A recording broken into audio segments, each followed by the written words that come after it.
Ladies and gentlemen, boys and girls, welcome to a new Ultra Sud podcast, plenty of football on display, and I'm joined by, I think it's his third appearance, more appearances than Jeevan Bath for 1-0 FC. I'm joined by Luca Corrado. Luca, hey welcome. guys, hat-trick hero here, third time's the charm. Jeevan, couldn't get a hold of him, he's too expensive nowadays, and that's just basically it. Look, I hate to say it, I mean, you know I love you, and you know I want you on the podcast. Can't wait for this. Your new Air Jordans, but look, we had almost 4 or 5 people pull out of today. So whether it's the podcast itself, they don't want to come on the podcast, I think the podcast is doing unbelievably I think well. the podcast's great. I've seen the analytics on YouTube. It's good. It's going well. I didn't want to ask Terence Carter again. We had Nate on last week, and Nate, that was honestly. I heard you got an email from HR after Terence came on last time. We did. I got put on a little bit of a warning. That's a joke. But Nate came on last week. It was honestly one of my most favourite ones. Nate's good. He's a very good chat, and when you get rolling with him, he has a very good mind on what he wants to speak about. Yeah, I love him. DJ Nate, as I call him. I love DJ Nate. But Luca, plenty of football to get through. We know how this show runs. Bit of a normal conversation. Champions League was on this morning. I was watching Man United versus Estonia or Ammonia, whatever, this morning. The Cypriot team scored in the 93rd minute. We had the goalkeeper, the backup goalkeeper for them. The Dama's cousin, the Cypriot keeper, yeah. Yep, it wasn't Cypriot, but yep. Yeah. Cypriot team. The crowd, unbelievable. The loudest I think an away fans have ever been at Old Trafford. I was about to say Ultra Football. Yeah, I was at about Old to Trafford this season. 93rd minute, Scott McTominay buries it. We had 500 more passes than them or something like that. The goalkeeper played absolutely out of his skin. It was louder than a Savlaki joint on Johnson Street. Yep, that's exactly right. And louder than Brunetti on Euro Cup Day at Lygon Street, which I was actually there and I vlogged, and Lucas Liucci was in there. Did I show you that? Yeah, Lucas is in the back. I think my sister's in the back as well. It's so funny. Lucas Liucci, he's here. We'll get him on one day. But he just brings down the... Look, Lucas, you need 3 hours of prep time if you want him to talk for longer than 15 minutes. He did get a fresh fade, so it looks good. Yeah. But there's plenty of football to get through. Premier League, A-League as well. We're trying to be an A-League fan. I might just take over that part because there's plenty going on. But go for it. But what's been happening in the life of Luca Corrado? The life of Luca Corado. Wow. I know we had something happen exciting during the week, but you can take it away. I don't know if you've checked the 1-0 socials, but big development. There's a new team in Berlin. The Veneto Club. What's the tournament called? Just the Veneto Club 5-a-side. Veneto 5-a-side, yeah. Yeah. So we do that every Wednesday at 7:25. You will be able to catch Socceroo. Futsalroo. 1-0 CEO. Ugg there. Marcelo de la Plaza Sanchez. We had a huge win. Too much. Coda, you better not vacuum now. You better not vacuum now.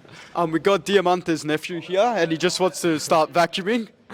But yeah, look, exciting. We were playing together. I better stop sort of dropping it in there. But we played together. It was good. And the team is full of people from here, which is why we're talking about it. Because Mickey Newen, who's been on the podcast before, he didn't play because he's a little bit scared of the rain. I've never met someone, a 23-year-old.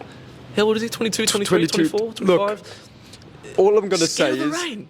Terence, whenever he brings up the blanket, that was on full effect on Wednesday, was it not? Mm-hmm.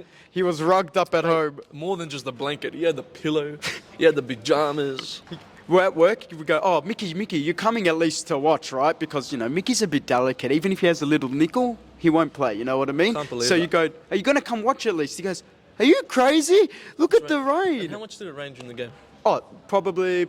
Peanuts. Yeah, peanuts. Yeah. Didn't rain once during the game. For last bit on this, for Mickey to play, he has to be, perfect weather, room conditioned, indoors, no rain, no anything, Just needs to be perfect. He's a little diva, that one. He is. Meanwhile, you know who wasn't a diva? Who? Marcelo de la Plaza Sanchez. I've never seen someone more composed on the ball than him. Unbelievable player. But look, we did win 11-3. When we do get one of the boys from the team on, we'll speak about it a bit more, but it was good fun. But, you came to my house before the game. Scared for this. And I had a meeting for something, so I had to leave, unfortunately. So I left him at home with my family. And look, geez, if there's someone that you're a bit nervous to leave alone at your house, it's Luca. It's a joke, but it's not a joke. It's really not. I come home and Mum goes, oh, no, I love Luca, whatever. He goes, you're a family member. Because I'm walking past the toilet and I'm hearing TikToks coming through the toilet. Someone was entertaining himself on the toilet watching TikTok. Was I actually? I think you were. Lucas sent a photo into our group chat with me, Lucas, and he goes, "Oh, yep, I'm just just baptizing it. Lucas is also nervous before the game, and I'm also nervous before the game. All at the same time, triple baptism. And yeah, Dad's like, yeah, no, look, I could walk past and I heard chilling. TikToks going to the toilet. Just chilling. I also heard you were a bit scared why I had a dress hanging up in my room. Yeah, no, so I walked past, so I walk in Kosta's room to get dressed, and then I'm like, let's just see a dress hanging up in the wardrobe, but like out, right? Like on the doorknob. And then I walk out and I go to Pauline. I'm assuming Kosta doesn't wear that dress on the weekends, does he? You never know. Sometimes. Well, there was a reason why you're in Paran. Whoop, you never know. you never do know. But look, don't look at me with those eyes. But yeah, it was funny. It was funny. I like that one. But we better get on to talk about football. Which Plenty is of football this week. Champions League. Now, PSG, they've had results. Now, results in Champions League, I've got strong opinions about the Champions League. I think it's kind of losing a bit of its flavour. When I had Kat on, we mentioned it as well, and Kat sort of didn't disagree, but she also kind of agreed. In the sense, I personally feel like it's losing a bit of that flavour, the Champions League. I had comments on the reel that I posted saying, Kosta watching Real Madrid versus PSG. You don't get that every game, do you? I think in the Premier League, you get more of a, like Man United Newcastle this week. I think that's a more competitive game than Liverpool, as we saw, Liverpool versus Rangers. And that stuff doesn't, Liverpool pumped them 7-1. Salah scored the fastest hat-trick. Unbelievable. Bobby Firmino. Shows that anyone can score a hat-trick nowadays. Bobby Firmino is one of the most informed players in the world, arguably, Bobby Firmino. Baller.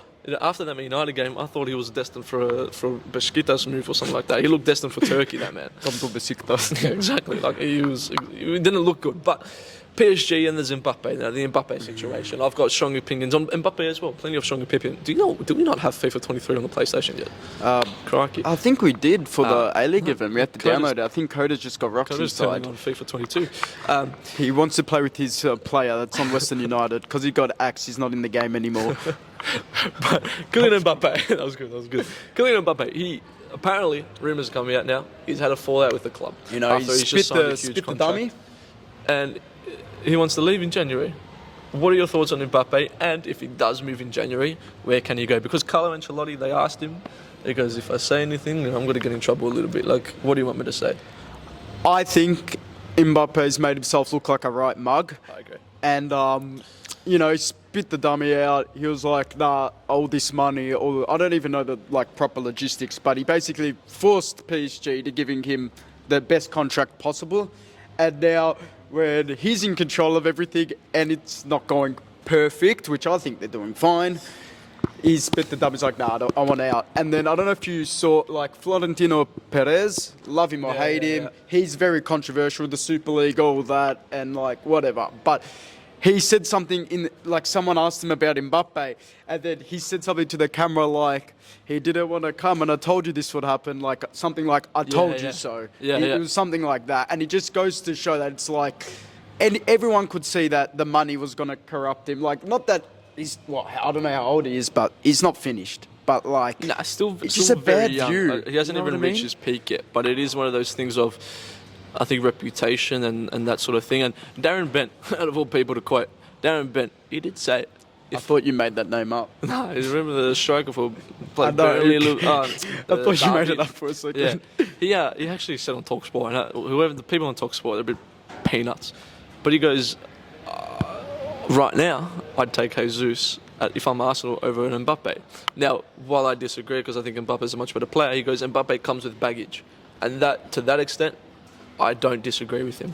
I think and you've seen players have that same sort of effect where, yes, you're a good player, but sometimes you just got to do their heads in a little bit too much, where is it worth us putting our effort into you plus your other issues? It's the age-old tale with usually this, look, I don't know why, but for some reason this sort of mentality is very prominent in forwards. You see Balotelli, Ibrahimovic, exactly. Moise Kean. But Balotelli is a perfect example. Great player, but if we take him, what else does he come with? And it's that thing that sort of scares people away. It's and smart coaches, they know what they're doing. You need to have the perfect coach for it. And I don't even know who's PSG's coach at the moment. Is it still? No, they changed it. Holy shit. Yeah, it's not Poc anymore, right? Anyway, thought I was coach. Great football knowledge, but like, you can tell he just doesn't have that, like, presence. Like, Mourinho at Inter, Balotelli was there, Balotelli was on form, because Mourinho will tell a player to shut up, he'll tell a player to play. You need a coach like that, like a Conte, a coach that will, like, yell at someone, be like, pull your head in. Moise Kean, when he was playing, everyone says he's a bad personality. When Conte was at Juve, Kean was unbelievable. It's a thing of you have to know with who you're dealing with. You have to can't know. treat, like I actually saw today as well. If I'm just, someone said about Jesse Lingard, if I'm Jesse Lingard, I'm doing whatever I can to get back into a David Moyes team, because Moyes always seemed like someone that could get the best out of Jesse Lingard. And you can't treat someone like Lingard the same how you treat someone like a Erling Haaland, for example. Exactly. You know, and it's that thing of managing and all that sort of stuff. We talk about a youngster like Mbappe. There's a youngster whose attitude, I think, is on a different level. Jude Bellingham. Coda's giving me the thumbs up. Because Koda reckons he just plays like him. Jeevan looks like he looks like him. Jeevan Kat reckon- acts like she's in love with him. We got, like, the trifecta. Jeevan says he looks like Jude Bellingham, and it means that I look like Erling Haaland if that's the case. But And I look like Balotelli. George Clooney. No, that's Tom Callis. Tom Carlos. But Jude Bellingham, honestly, that guy, all credit to him. And credit to his parents as well. Because for Great a lad. youngster at his age, he was captain of Dortmund a couple of weeks ago. His interviews, I saw his interview after the Champions League the other day. The guy's gone, you've scored 4 goals in 4 games. Let alone the captain of Dortmund. He was starting for Birmingham, wasn't it? Yeah, the young. Even young, like Very 16. young. He scored when he was 15 Yeah, or and 16. people laughed when Birmingham retired his number, I know. his shirt. And like for a club like that, that's obviously not a huge top 6 club in the Premier League. You can understand that because I thought honestly, it was great. I'm a huge Bellingham fan, and it's not just now where everyone's sort of getting onto it. For sort of a little bit earlier, but it is that thing of okay, is it another young English talent that we're seeing?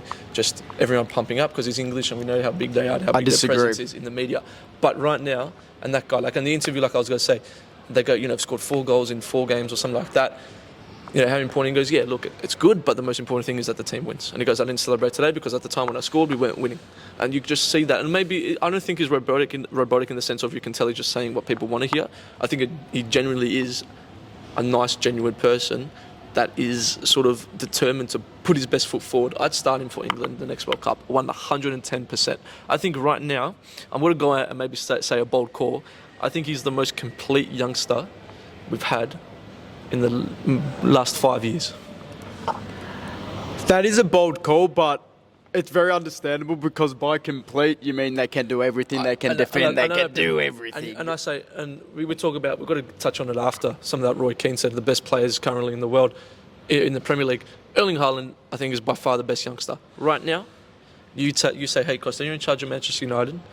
I want you to build a team around these 2 youngsters up and coming, Kylian Mbappe or Jude Bellingham. I take Bellingham. Oh, 100%. Because with Bellingham, you get the leadership. He's a future captain, future England captain, 110%. I pray that he doesn't go to Liverpool. Or get injured. And I think right now, at the start of the season where it was destined, Man United were a little bit in the shambles and all that, it was still not great. But I think at the end of the season, how the season's sort of looking to go, I think United have a little bit more of a more even chance of getting Bellingham over a Liverpool. And I pray.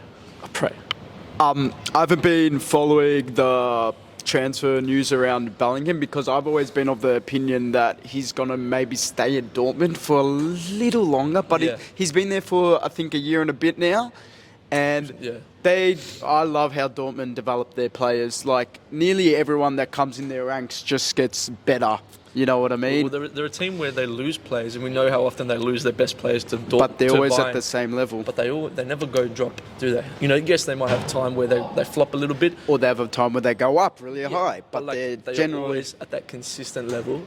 And it's all, and they find them. They find them from places similar to Napoli, like who we're going to touch on after, where they've signed, I can't say that name, for 10 mil, and they put on a good shift. And Dortmund are one of those players. So Dortmund, credit to them. Jude Bellingham, huge fan. I love him. Touching on what Kosta was saying, how Bellingham's got to become a future England captain, touch wood. There's a young player, Nicolo Barella, who's been at Inter, who just wanted to touch on because we don't talk much Italian football. But in the way that Bellingham's the most complete youngster now, I do think that Barella is unbelievable. One of the most complete players I've seen. And I've been singing it like I've been running the reels off this statement, but I do believe Barella will become the future captain of Italy. He's got all the qualities. He's so young and he's already our best player. He's unreal. It's a shame. I know I'm Greek and people know the Greeks. They'll say, "Oh, Italy, blah blah blah," but like. It's a shame as a football fan's sake, it's a shame that Italy didn't make the World Cup for someone like him because the Euros that he played was unbelievable. He was unplayable. A lot of Italian players just deserved that tournament, you know, and it's just some decisions, some of the calls the managers have been making to take teams, just a bit shaky, and it's just unfortunate that we don't get to see a few teams like, is it Colombia's not in as well? Yeah. And, you know, Greece isn't in as well. Greece isn't in. Australia almost didn't make it. Well, speaking of teams aren't going to make it, you know, the group stages for the next Euro qualifiers came out. Unreal. Greece got Netherlands and France, so I think we're in the mud a little bit. I know, I feel really bad for Netherlands and France. Are just going to take second and third while Greece takes it home. Yes! Zito Yelas, mate! Do you hear that, Rav? Zito Yelada. Kosta Papadopoulos, Socrates.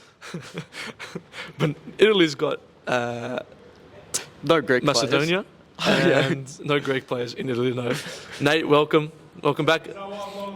Nate almost smashed the Arsenal-Liverpool score, just wrong, flipped around. That was close, actually. I forgot about that. We should start keeping tally of scores. We should, just more work. Too hard for Kosta. But Italy got England and Macedonia. Yeah. So credit to Born Offside because I kind of stole it from them. But Italy and England obviously got their rivalry. They're playing each other. Did you see the friendly we played? Italy now. I know, but did you see the friendly Italy and England played? Did you I didn't see watch it, but I the goal? Did you see that goal? The ball from the back, the touchdown cut in. Unbelievable. Yeah, it's good. Where was Bellingham? I love international football. I love international football. Are you a fan of international football? I remember what Terence was saying, like during the season, bruv, I hate it, blah, blah, blah. It's because England hardly qualify and get any trophies that he's so salty about international football. Even Greece has got a Euros. Yeah, actually, we can just watch the same YouTube clip. That's what I do. Exactly. But we'll keep going on Italian football because there's an Italian giant that is really pulling through and really getting a bit of attention from, I guess, the world news. Yeah. Napoli. Now, like I said, Serie A is a comp that I wish I could follow more. It's one that I kind of got into more because Matty Boy, a friend of mine, he told me. Boys get around he told me early. He goes, Vlahovic at Fiorentina. He's the man to watch. And from the start of the season, I was like, all right, I'm gonna go follow. I'm gonna watch Fiorentina for a little bit. Vlahovic ends up getting picked up, becomes the latest thing. I was like, sick, awesome. Unfortunately, I already watch a lot. I need some sleep sometimes. You need to watch all the Premier League. And then all the Greek games, and then some of the Italian games. all the A-League. But now that Napoli's become that team, and that guy, say his name? So it's Kvaratskhelia or something, but they call him Kvaradona for Maradona. Yeah. 10 mil. They signed him for 10 M. So did you hear about his story? Inform me.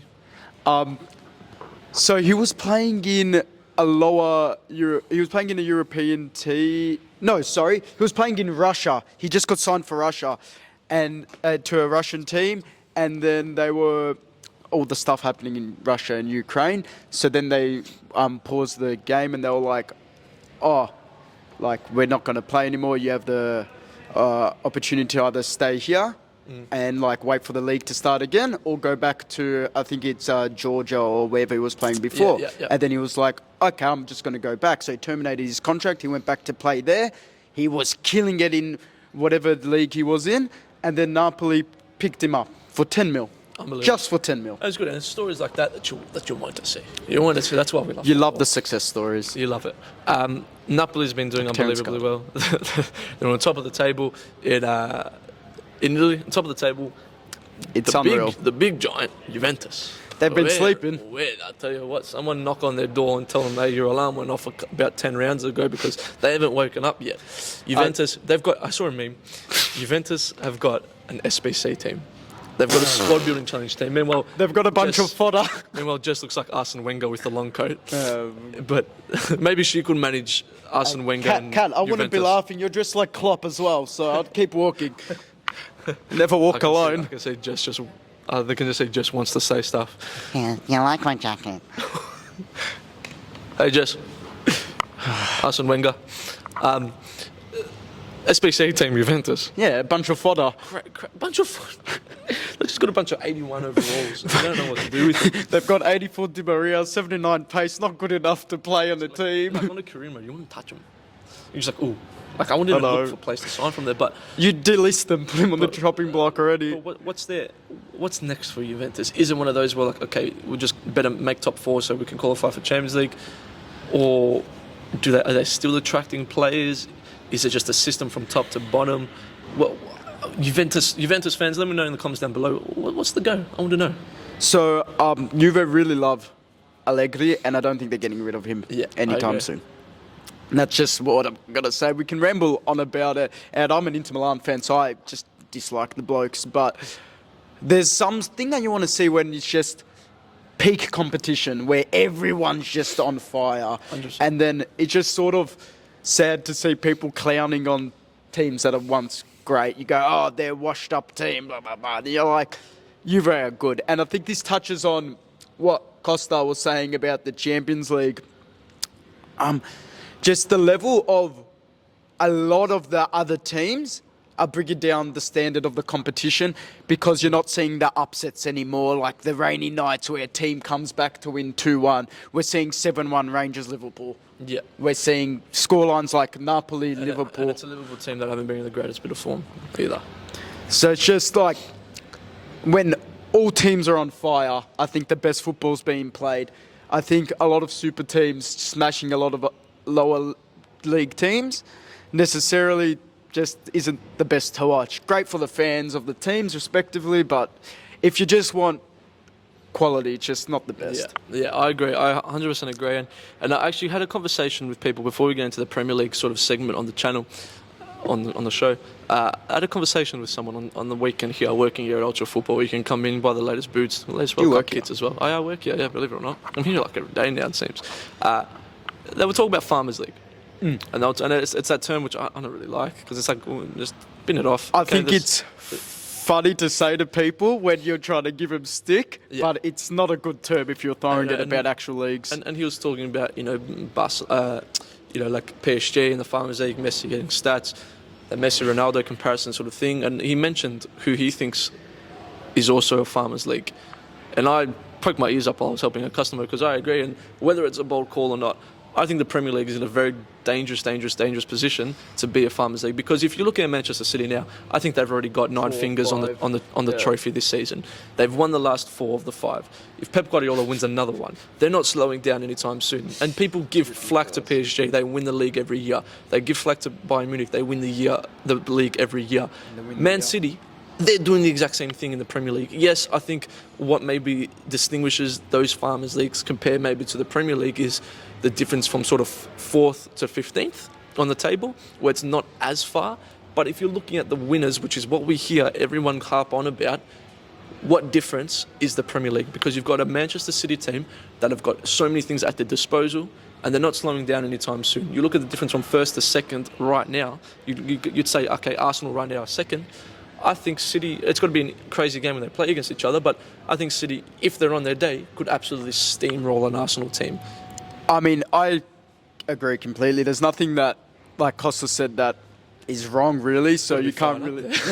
No, but, like, it's true. At the end of the day, I'm going to drop a bombshell. I think the leagues are already basically the same. Ligue 1, Premier League. The only difference is that we're getting covered... the Premier League's getting covered by English media, so we know everything about it all the time. Yeah. If we were following Ligue 1 with all English media, would be like, PSG's the Man City, Lyon's the Chelsea, you got the team that's like supposed to be higher up, I don't know, like a Rennes, and say that's like the Everton that are in the relegation. Yeah. You'll have all the teams that follow the same patterns. It's just that it's French media, and we don't really, for some reason, we're not attracted to that as much. Obviously, if we wanted to research that stuff, we could. Like, there's plenty of stuff. Like, I watch the highlights of random stuff every so often. But as Kosta said before, he can't get around to everything. But it is one of those things. I think we also need to be kind of aware where the Premier League are spending the most money compared to any other league in the world, and we're still seeing the same winners. And we're still seeing the same Champions League winners. Same Champions League winners. Meanwhile, Will says, "Hi, Will. How's it going, mate?" Hi, Will. You can catch Will at Skylab Radio's next rave. But I think it's interesting to think, and I was going to mention it last week, but I think that's why. And I'm not just a walking billboard for the A-League, but at the same time, I want people to watch it here. Sorry, Kosta, you got something in your beard. Thanks, mate. I do need to get a haircut. I had to do it, guys. I had to. He was staring at me. But like, it is, and the reason why I like the A-League, I think this year you can't really guess who's going to win.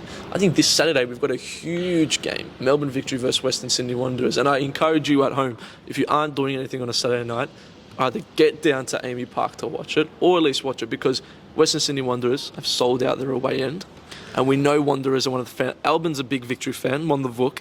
Are you going to be there Saturday night, Albin? Like a big part of the Vuk. Yeah, Albin is, and I'm going to be there. Yeah. Going to be vlogging it.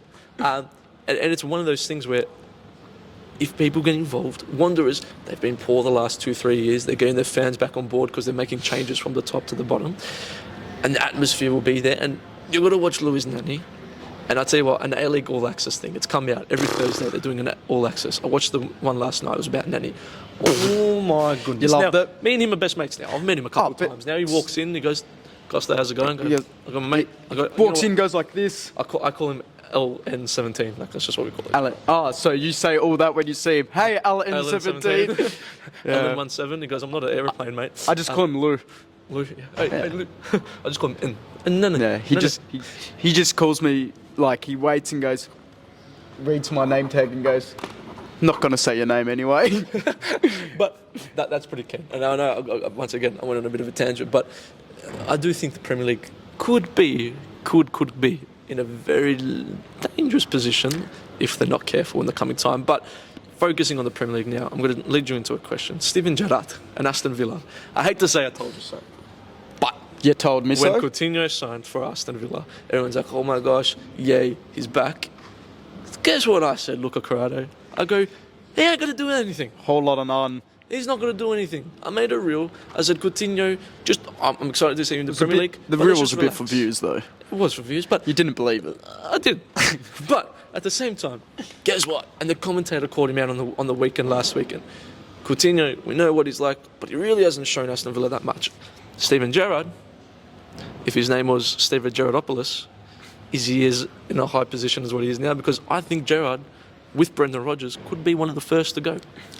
I mean, I completely agree. Like, just his performance have been really lackluster this season and just have not been fitting to the bill. And Aston Villa have made some really great signings in recent history. Like, just intelligent signings. Well, in my opinion, they've been intelligent. They've got Diego Carlos. Yeah. They've got, as you just said, even Coutinho, Kamara. And then they've just, I don't know if Douglas Luiz is new, but they got the Douglas Luiz that's been scoring from the corners. 2 years now, from Manchester City. They have their team. They just can't do it. And when you got a team like that and they're not getting the results, the only thing you can point to really is either player attitude or the manager, and they come hand in hand. And I think, make it a bold prediction, after hearing Kosta say if his name was Gerrardopoulos, I think Ange Postecoglou would be doing a much better job at Aston Villa right now. And actually, I'm going to predict Big Ange, going to come to the Prem soon. You know what my big prediction's always been, and my bold call? Ange Postecoglou will be the next Manchester City coach. Man City! And I firmly believe that. I think he's got to stay at Celtic for a few more years. That's insane. And I think we'll be coming at a time where Pep Guardiola has realised that I've achieved what I can achieve. Yeah, I'm done. I think the City football group will absolutely love Ange's sort of system and his personality and his attitude. And I stick to my word, and I hate it because I'm a Man United fan. I don't want to see Manchester City do anything, but I firmly believe Ange Postecoglou, in years to come, will be the next Manchester City coach. Do you reckon he after goes Pep Guardiola. from Celtic? Yeah, because I think he stays at Celtic for a while, wins leagues, gets himself a trophy, and then he goes. I reckon we go Ange to Brighton, then to Man City. Then I reckon they'll be at a mid-table. Mickey!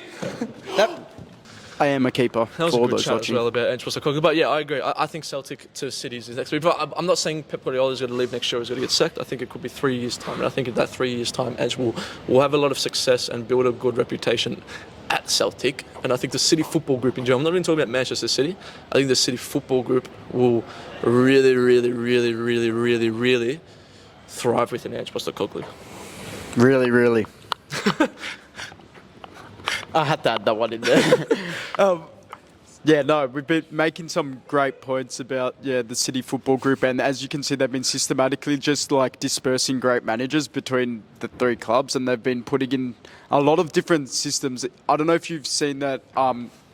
Manchester City have opened an academy up in, this is a bit irrelevant, but in Parade, in Bandura.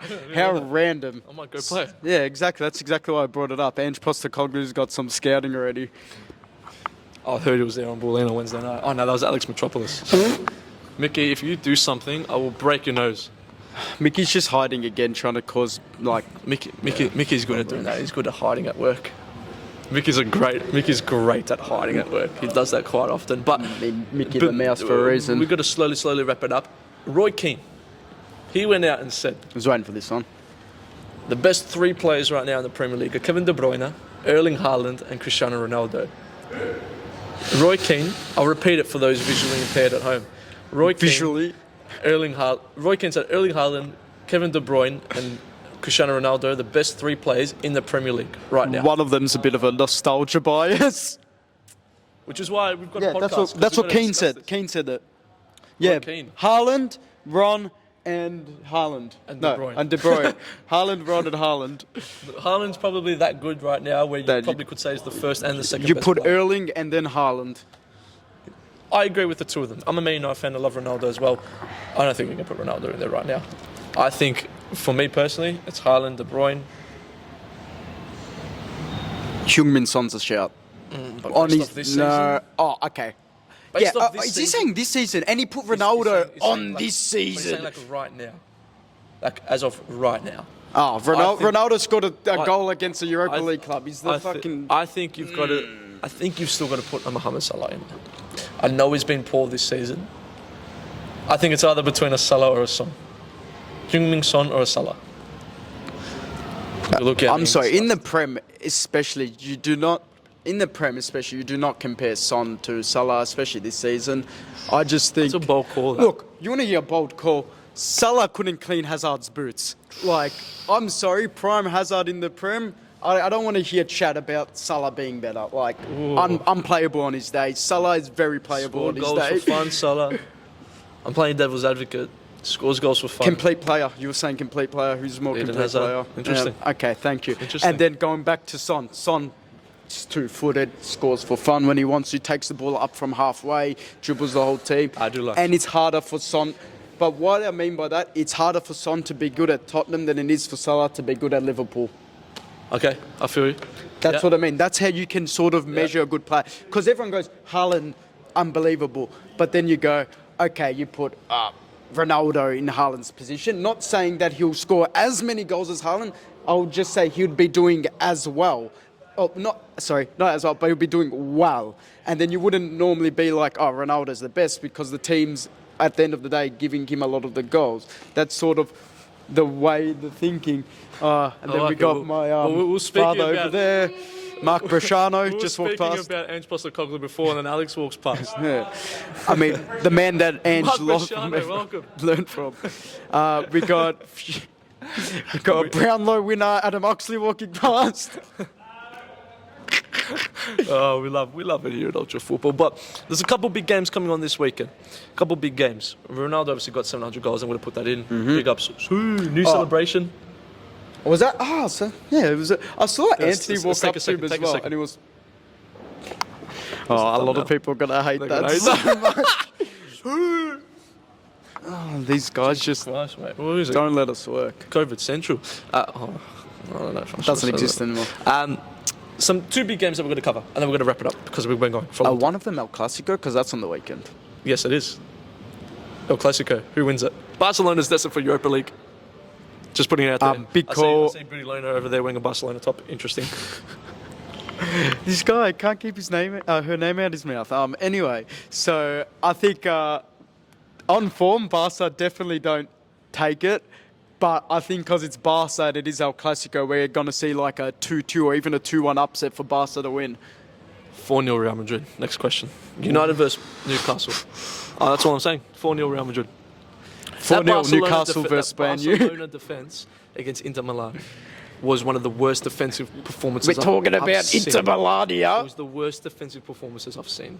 And that's all I'm going to say. Well, didn't someone compare Jules Lee Broxham could play in that centre-back position like he did on the weekend and Why do are a you better saying job. that like it's a big statement? Lee Broxham? Oh, no, it's Alex. People actually look the same. People were what's his name? Oh, I forgot who it was. I'm just going to say this quickly. Either Bozanovsky or Spiranovic walked past once on the A-League launch and called me Lee Broxham. Didn't I tell you? He walked past and goes, "Oh yeah, cheers, Brox," because I was short, and I was like, He looks like? Oh, he's a Brownlow medalist and Kevin Muscat. Hey, were you guys supposed to do it together?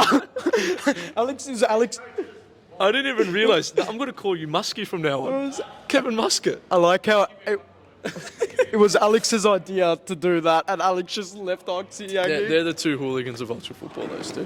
We talk about bromances. I don't think it gets much bigger than Alex and Ox. Ox and Alex. There's like Lucas and everyone. Yeah, but that's not a bromance. That's like a romance with Lucas and everyone else. But yeah, next question. Man United versus Newcastle United. 4-0. To Man United, awesome. Thank you. Liverpool versus Manchester City. Alexander Ishak hat-trick, and then we got... Man U, Newcastle. We're going... All the way to Wembley. Do you really think the Wembley Cup? Man U will slap them? I think Man United will win 2-1. You reckon 2-1? 2-1. Is it at home, Old Trafford? Old Trafford, which is the only reason why I think we'll win 2-1. 1-1 draw, Man U. I can probably see that happening as well. Newcastle, decent team. And United, we couldn't save our breakfast. You know, today Man United playing against that Cypriot team. We had an English breakfast in Your front of us cousins? with a bit of Special K, with a bit of toast on the side. and we they had couldn't finish Giro it. Souvlaki, We couldn't finish Saganaki. it. We couldn't finish the breakfast. No matter how much we had forks, cutlery, orange juice, we couldn't finish it this morning, I tell you. A little bit like a little buzz. Just can't finish the breakfast. Just love it. Just the only reason why I wouldn't say Man U takes it is just especially on form. Newcastle have been really good. Bruno Guimaraes has been What a playing. player. He's just a great player. Fantastic. Just box to box Love midfield. it. He's been the player that I think Newcastle have been missing, just someone really solid to back up big John Joe Shelby in the midfield. And then, but they still, I think Isak hasn't found his form yet up top. So, yeah, And the goals are just coming. But they thrashed not Leicester. They drew last week, I think. Well, they thrashed someone 5-1 the other week. And But the big one, Liverpool, Man City. Before we wrap it up, the Liverpool, oil derby. Oh yeah, Liverpool. I think Man City wash them. You reckon? I don't think Liverpool. I think Erling Haaland is going to make Virgil van Dijk looks like an absolute peanut.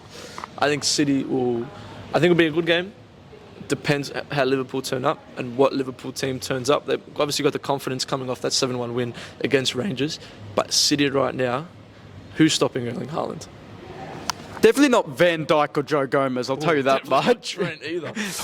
Trent couldn't stop a bus with his hand. Put Jason Gary right back instead of Trent, I'll tell you. Put Adama Traore. Both the winger that plays for Wolves and the one that plays in the A-League, mate. They'd both do a better job at right back. You know, when I walked out with Victory Players when I was younger, and onto Marvel Stadium, Melbourne Derby, and I walked out with James Troisi, but originally I was next to Adama Traore, and honestly, I went and held his hand, and he goes, "Don't be nervous." And, honestly, ever since then, I know we're playing against him this weekend. Exactly. Adama Traore, you're my guy. He's in his heart. Talking my guy, about I'll say on another anecdote. So when I think it was the Melbourne victory photos. So when they were doing the photos here, Oh, shit, yeah.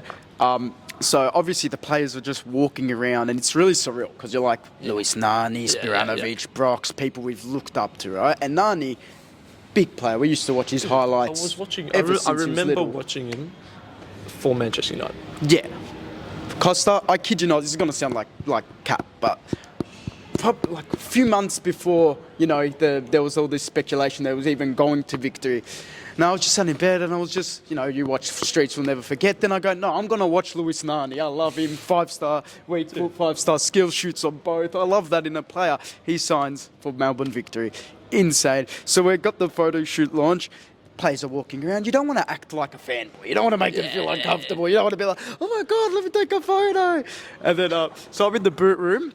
I'm just like putting boots away and stuff. The photographer walks past, you give him a hand, then Spiranovic walks past, and you're like, oh, what's up? Nani walks past. And then I freeze. First time I've ever frozen. Yeah. Ever in my life. It's not often Lucas speechless. Never, right? Very hard. So I'm just, and I'm like, okay, just don't do anything, it's Nani, right? There you go. Cool. Yeah. Nani's walking past, he looks over his shoulder at me, he starts grabbing random boots, putting them under his shirt and walks off and pretending he's stealing them. I look at him and I go, no one else is in the room. I go, Nani, what are you doing? And he just starts giggling and he goes, oh, sorry. And then he touches me, puts the boots back and goes on his day. I'm sorry, Lewis Nani played a prank on me. Just me. I'm sorry, that made me feel so happy. He's got a high-pitched voice, Nani. Have you realised that? He's got a high-pitched voice. I didn't want to say anything. You saw him do a training session the other That's day. going to let us quickly, and then for 2 minutes, big Melbourne victory versus Western Sydney Wanderers this Saturday, which obviously is going to be a huge game. We've got Brisbane Roar versus Melbourne City. Now, Brisbane Roar, Charlie Austin didn't score last week. I gave Charlie Austin a new celebration. Charlie, you better do it if you score against Melbourne City It's because if he scored, it wouldn't have been 1-0. It was 0-0 when he scored, if he did score. But yeah, next question. Ended it up. But plenty of football. So if you're a fan here in Oz, you've got the A-League on the weekend, you've got the City here, you've got the Premier League. There's an abundance of football. And you can come in on Ultra football on the weekend. It's basically like you're coming in on a match day. And you can come and speak to people, you can talk to whoever you want. You could come hire the court out to play your own football. 100%. You have to hire it. So if you come and ask me, can I go on the pitch? I'm going to say no every time. Just going back to Charlie Austin. So if he scores and it's not 1-0, do you expect him to do a 1-0? It'd be banter. It'd be great banter. When Brisbane are losing 4-0 after a Marco Tilio hat-trick and a Jamie McLaren one, and Charlie Austin scores a penalty in the 92nd minute to go 4-1 and does that, then that will be the greatest moment of my life. That will be the best thing that shows I've that ever he's got seen. cojones. He's got cojones and he's got great banter. I love it. Ladies and gentlemen, thank you for watching. Luca, thanks for joining me once again, my friend. It's been good fun. Koda, we might get you on soon. Thanks for watching. Like, subscribe, do that business. Drop a comment down below who you want to see next, and we'll see you guys next week. Adios.